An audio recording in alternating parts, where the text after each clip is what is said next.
Hello बच्चों, जो आज का हमारा टॉपिक है वो क्या है? Displacement reaction. Exam point of view से बहुत इंपॉर्टेंट आपका ये रिएक्शंस हैं। सो क्या है रिएक्शंस के अंदर, आइए इन्हें देखेंगे हम one by one. So first definition को देखते हैं। A kind of reaction in which more reactive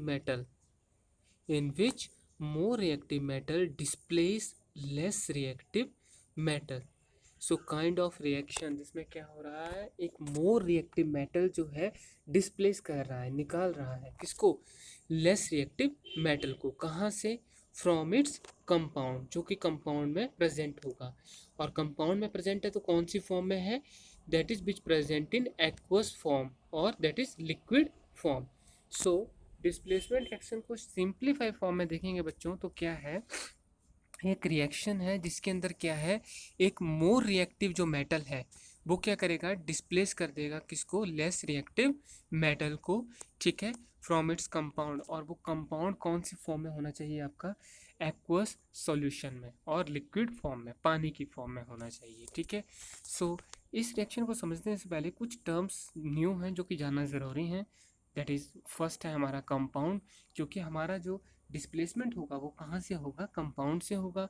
और एक और है आपका कि रिएक्टिव मेटल्स और लेस रिएक्टिव मेटल्स क्या होती हैं। सो फर्स्ट हम कंपाउंड को देखेंगे। Compound is a substance form by two और मोर थिंग और सब्सटेंस। ठीक है, सो कंपाउंड बच्चों क्या है? एक सब्सटेंस है जो किसके कॉम्बिनेशन से बनेगा? It is form by combination of two और मोर थिंग। और उन थिंग्स को हम साइंटिफिक लैंग्वेज में क्या बोलते हैं? एलिमेंट्स बोलते हैं। ठीक है, और वो क्या होंगे? आपस में कंबाइन होंगे। तो अगर मुझे कंपाउंड बनाना है, मैं एक सब्सटेंस लूँगा, एक दूसरा सब्सटेंस लूँगा, और वो सब्सटेंस केमिकली हम उसे क्या बोल सकते हैं? एलिमेंट। जब मैं इन दोनों को मिला दूंगा तो मुझे क्या मिल जाएगा वहाँ पे? मेरा compound.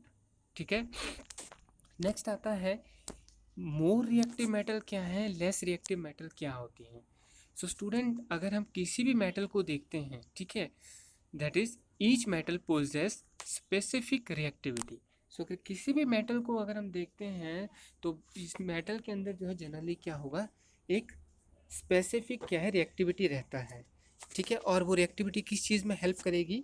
Bye this reactivity it generally undergo different chemical changes. So कोई भी मेटल अगर केमिकल चेंजेस में अंडरगो होगा तो वहाँ पे किसका रोल है? रिएक्टिविटी का। सो एक मेटल जो मोर रिएक्टिव होगा, क्या होगा? वो नंबर ऑफ केमिकल चेंजेस को परफॉर्म करेगा। केमिकल चेंजेस को परफॉर्म करने का स्पीड भी क्या होगा? ज़्यादा होगा। ठीक है, जबकि एक लेस रिएक्टिव मेटल क्या है? वो कम रिएक्टिव होगा, बहुत स्लोली रिएक्ट करेगा, काफ़ी कम रिएक्शंस परफॉर्म करेगा। तो बेसिकली होगा क्या? जो एक मोर रिएक्टिव मेटल है वो क्या है? लेस रिएक्टिव मेटल को क्या है? निकाल सकता है, उसकी पोजीशन को चेंज कर सकता है। जैसे यहाँ एग्जांपल में हम देखेंगे, हमारी क्लास में बच्चों तुम्हें पता है 2 स्टूडेंट हैं। ठीक है, मान लो बेंचेस के लिए एक लड़ाई हो रही है। ठीक है, अंकुर जो है वो थोड़ा सा रिएक्टिव मेटल की फॉर्म में लेंगे हम कि अंकुर एक रिएक्टिव मेटल है। ठीक है, और वहाँ पे उसे बेंच नहीं मिला है, जबकि आदित्य और दार्गे जो हैं दोनों फ्रेंड बन गए हैं। दोनों को क्या है? एक बेंच मिल गया है, दोनों एक बेंच पे बैठते हैं। लेकिन दोनों में आदित्य और अंकुर क्या है? बराबर हैं, बराबर रिएक्टिविटी के हैं। लेकिन दार्गे की रिएक्टिविटी क्या है? कम है। तो अब मुझे बताओ कि अगर अंकुर को बेंच लेना है तो वो किसको धकेलेगा? जो उसके बराबर है या जो उससे कम है? बेसिकली वो किसको धकेलेगा? बहुत सिंपल है स्टूडेंट्स, अगर वो धकेलेगा तो किसको धकेलेगा? वो दार्गे को। क्यों? क्योंकि दार्गे लेस रिएक्टिव है। ठीक है, इसलिए जो न्यू बेंच पे पोजीशन होगी वो किसकी होगी? आदित्य प्लस अंकुर की। और दार्गे क्या होगा? बाहर निकल जाएगा। तो यहाँ पे हुआ क्या? पोजीशन चेंज हुआ। किसका? आपके लेस रिएक्टिव स्टूडेंट का। बाई किसके द्वारा? बाई हाईली रिएक्टिव स्टूडेंट की हेल्प से।